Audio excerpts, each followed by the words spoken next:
Hi, I'm a dog in South Korea, and today I'm going to give you a peek inside my life. For most who enter this world, the first day on planet Earth is a happy one, filled with love and celebration, and for the really lucky ones, a warm blanket, a family, and a home. But for me, that day was far from joyful. My life started inside of a freezing cold wire cage on a dog farm in South Korea, where dogs are bred and raised for meat.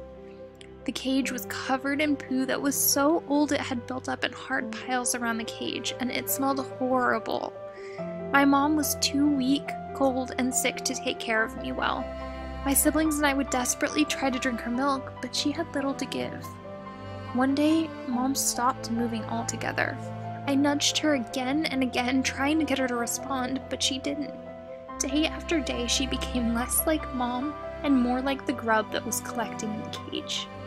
This is where I grew up.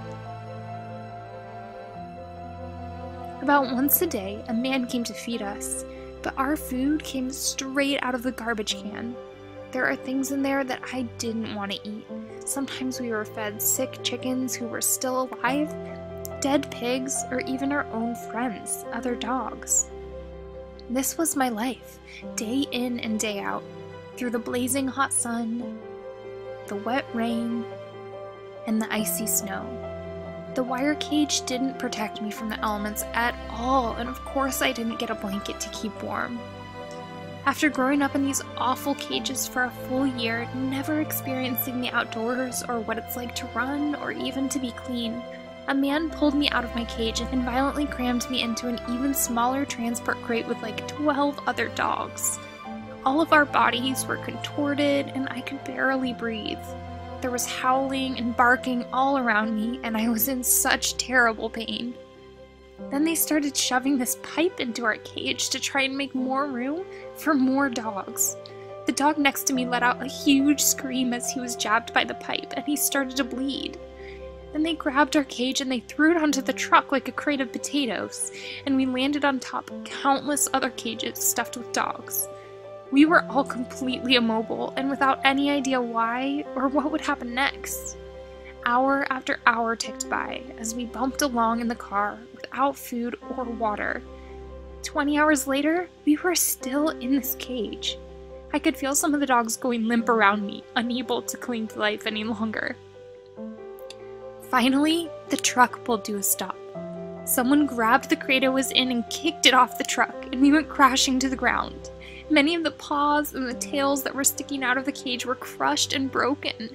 Within moments, more cages packed with dogs crashed down on top of us until the truck was totally empty. Then I watched from inside my cage as the men grabbed dogs and hung them up, beat them, and killed them. I closed my eyes as I saw my brother hung up and beaten with a pipe. I wanted to help him, but I could barely even move. Then one of the men came toward me. Terrified, I felt metal prongs close around my throat.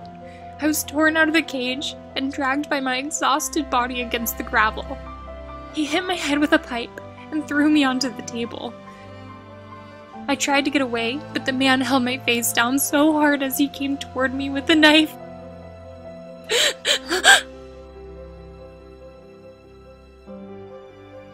This is what 5 million dogs go through every year in South Korea, just for the sake of meat.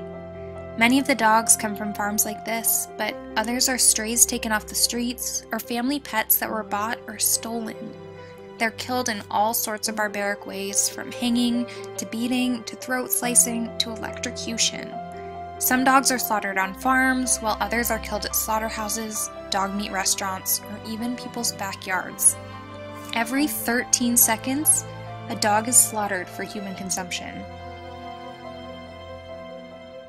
We don't have to allow this cruelty in our culture, and dog meat certainly isn't healthy for our bodies. We can thrive on a plant-based diet, which is healthy, humane, and eco-friendly. So for all of the dogs who have feelings and want to live life every bit as much as you and me, please say no to meat and choose compassion for them, for us, and for our planet.